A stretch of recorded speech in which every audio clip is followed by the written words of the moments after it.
Well, hello everyone. This is Lawrence. I'm in my vinyl room, making this video from the vinyl room. So, as Brian Wilson once sang, in my room, in my vinyl room. So this is my sanctuary, my getaway, my escape, my paradise.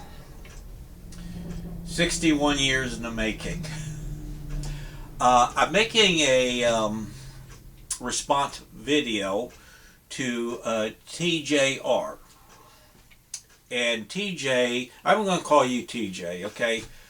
I've been watching TJ's videos for a long time because he commentaries and observation on music and other art forms, and he's very informative. He's a musician himself, and I always found his videos interesting. And is this recording? Yes. Okay. Ooh. He's a musician himself, so he's just not on the outside looking in. He's actually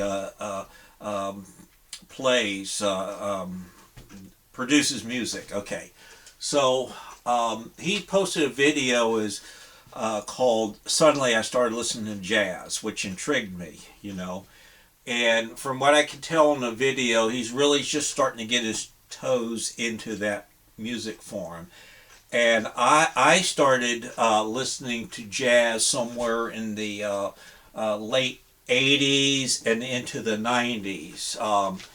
I worked at a university, and they had a music library, and you could go in there and check out jazz CDs.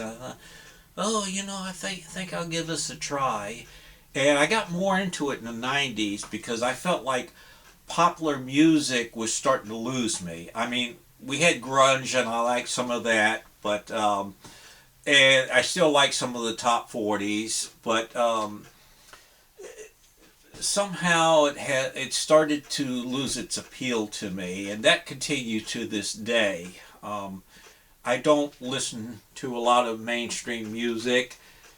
I'm kind of an independent music listener. I look on the net for newer artists who I like. But that's a separate video. Back to my friend TJ and him developing interest in jazz. I say go for it. I'm not an expert in jazz. I can't say you should listen to this player and that player. Just dive into the pool, man, and dig it. Where to start? Just dive in, because jazz has a long history. It's an art form that went through many developments and changes, and a lot of great innovators who really changed jazz and music, and so you can't go wrong. I will recommend, if you want to look at a good documentary, and they have this on DVD at your library, and you can check it out and spend a couple of hours one night a week and view it. And believe me, when you watch it, it would be like putting down a good book. You don't want to go away. But I don't have the DVD, but I have the 3 CD set of this Ken Burn documentary called Jazz. And this was a great find, still brand new at a thrift store for like $6.99, and still in shrink wrap. But they let me open it up and make sure it wasn't a rewrap, and they put junk in there. It also has a very nice booklet right here on these recordings. And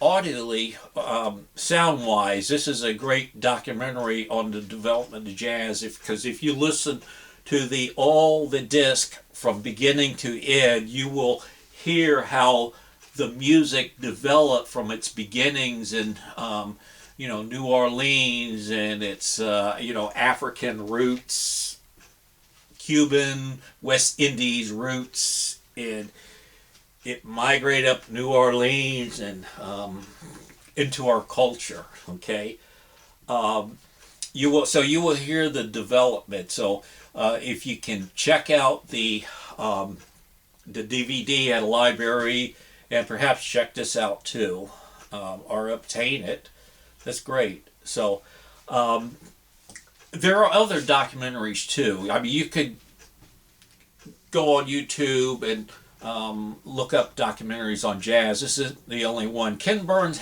takes a top beginning to present approach and really break it down in nuts and bolts. You know, I always liked his documentary making. There's been some criticism too of it, but you know, you'll enjoy it. You'll get a good grip of the history of jazz. So it's just not knowing the history. What do you listen to? I mean, people will, hey, you got, Miles Davis kind of blue, or John Coltrane's Love Supremes, and those two albums are like jazz classic. Kind of Blues is like the Sergeant Pepper's of jazz album, like the Sergeant Pepper jazz album, what it's looked upon in that high regard. And Kind of Blue is very minimalistic, where you think of jazz, a lot going on, boom, boom, boom, No, this Miles took a very minimalistic approach, and you can just hear one instrument and a little bit of backup, boom, boom, boom, boom, boom, boom, like that. John Coltrane, Love Supreme is spiritual. On this rack here, on my vinyl rack, from 1, 2, 3, 4, 5, 6. So you got each section is about 50 albums. 1, 2, 3, almost 400 albums that I got at thrift stores. These are all jazz albums. I got into the ground floor of buying albums at thrift stores, and I got into jazz and discovered a lot of in stock jazz albums that were marked down, not marked down, but were priced cheap, as opposed to the more demand titles. And if you see a jazz album at a thrift store or a flea market or an antique store where they're not charging a lot, examine the vinyl. If it looks like it's in a playable condition, then buy it. Because of all the jazz albums I ever bought, I never walked away with one with a regret saying, "Oh, I wish you didn't get that one," as you would do a rock. And I've got this my tag here to mark where my jazz albums are, and Dexter Gordon, that's a famous picture of him, and I printed out and cut it out and put it there. But you should look up the full picture. It's really cool. He'll blowing smoke out, and he has his instrument and the hat, and there's another musician next to him. Just a really, really, really cool photo. So I got this labeled in my jazz section. And a lot of these albums, keep in mind, jazz is a listening art form, is an instrumental art form, and it's to be listened to in detail. It's not like popular music where you have a catchy tune or a great guitar jam and a band really going. I've heard it said that with rock, you got to start burning on the first few notes, get the listener's attention. But jazz is more like putting water on the stove, turning up the gas. and it gradually builds. I mean, it could start off right out the gate, all um, uh, um, speeded up, but a lot of jazz music, it starts off. And then it builds up, and then next thing you're going. Another thing I like about jazz music is when you listen to the recordings, um, they have a lot of times each player gets to have their little solo, like the saxes, of course, always first, and then the bass come in, boom, boom, boom, boom, boom, boom, boom, boom, boom, boom, boom, um, and then the drums and maybe a keyboard.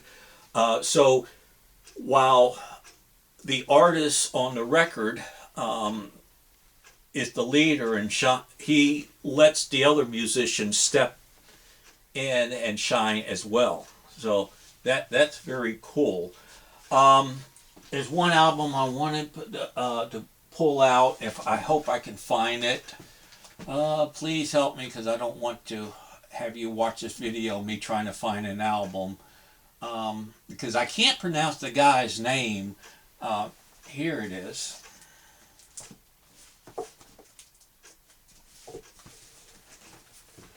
You got to listen to this album as well, because it's just small group of musicians, and I'm trying to see the players on here. Oh yeah, the Loneliest Monk, one of the all-time great pianists in jazz.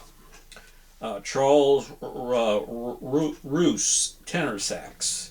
John Orr, bass. Franklin Dunlop, drums. So you just have a small group of musicians here, and they're just kind of feeding off of each other. And as I said, each member gets to have a moment in the spotlight. So get this album; it's great. And I'll just pull a few more out.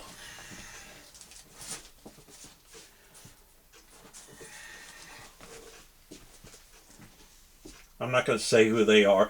And this is all thrift store stuff. A fusion jazz guitarist,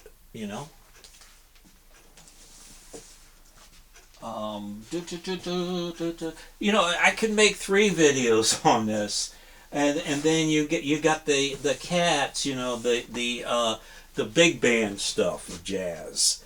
This is the famous, very important concert for jazz, a turning point. Benny Goodman at Carnegie Hall Jazz Concert, and the great players are on here. What made this concert so important was it was such a hit. It gave jazz respectability among the upper classes, because jazz was kind of looked down upon because of its roots in New Orleans and being played in seedy clubs, where you had brothels, the ladies of the night, and drinking and fights,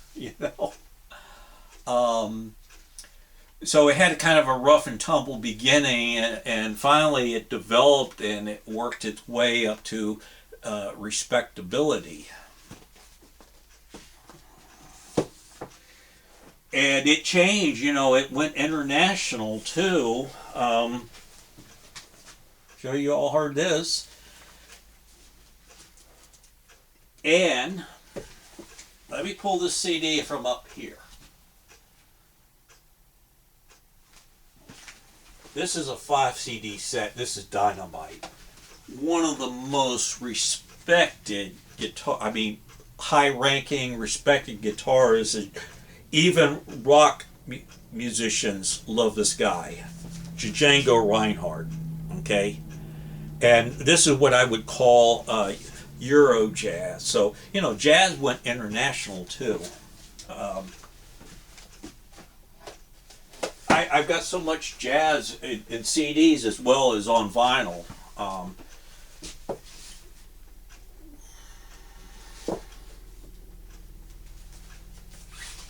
Duke Ellington. And jazz went into, fusion, and fusion is, from what I understand, played on instrument that required electricity. So instead of a piano, it's a keyboard. Instead of an upright bass, it's a plug-in bass. Instead of a acoustic guitar, maybe with a little plug-in, it's a real electric guitar. So, in the 70s, fusion became popular, and you have bands like the Crusaders, Weather Report, all that. And this guy here, this is a great album, and another thrift store find. Rock people would enjoy this album. I'll show you one more and I'll conclude.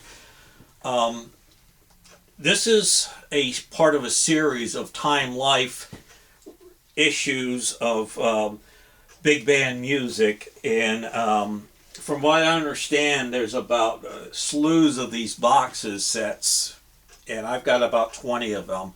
I was very lucky to find at a thrift store, and they were all in great condition, like they never been played, and some of them still have shrink wrap on them. Okay, this is a Time Life issue of big band music, and what they did is they took big band music. They had the leaders, the Benny Goodman, the Tommy Dorsey, the Count Basies, all those people, and they took the work of each of them and put a collection together. And this is the one for Count Basie. Isn't that beautiful artwork? I have a separate video on this, so if you want to look at that. Beautiful artwork, and all of them have such stylish artwork like this, and they show the big ballrooms where big band music was played. I love big band music because I consider it the rock and roll of that era. If I was a young man back then, I would be drawn to it. And rock and roll took its cues from big band music because it had the high energy drums, and the loud horns. It was played in big ballrooms, and driving bass, and of course it could be sweet and sentimental as well. Excuse me. So what I'm saying is, jazz just really, from its beginning in New Orleans, Louis Armstrong and other players, this tree that blossomed into many branches. Okay. So just dive in, buddy. Do some research, do stuff like, the 10 best jazz sax players ever, and read about them. That's the beauty of the internet, man. You got everything at your fingertips. You don't have to go to a library, although libraries are still nice places to go. So all these are wonderful, and I will do another video and pull some more albums out to show you.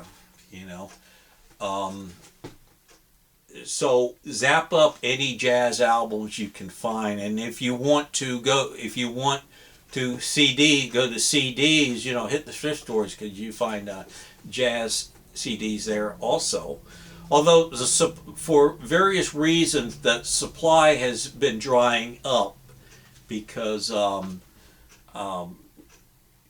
a lot of people are bringing their used vinyl to independent record stores. So when a parent dies, if they have good jazz records, the family will bring them to independent record stores, just dumping them off at thrift stores. And thrift stores have been starting to mark them up too. They're getting wise. So to conclude, I say just to dive in. Eventually, you will find yourself at nighttime in the AM hours of the morning, the early AM hours of the morning, listening to jazz records, jazz recordings that were made in the 30s, in the 40s, 50s, on up to the 80s, and just finding another world, because jazz will open up many things to you, very exotic things, okay? It's just, you'll be amazed and be glad you took that journey, okay? I'm sure glad I have. And again, I'm not an expert or a historian. I'm just a music lover who loves jazz and listening to it. And, I can't break down the parts. And, well, on this sax solo here, they went into an A flat major and, all that. I just love what I hear. Now, I still like my rock and roll and my popular music. Popular music to me is a lot different now. Popular music of the past, but the present, I'm frustrated by it. That's why I have to go do independent research to find artists, newer artists I want to hear, and they're out there too. Great people. I just think popular music of today, they ignore a lot of great talent. It's a shame. Okay, that concludes this video. So leave a comment if you like.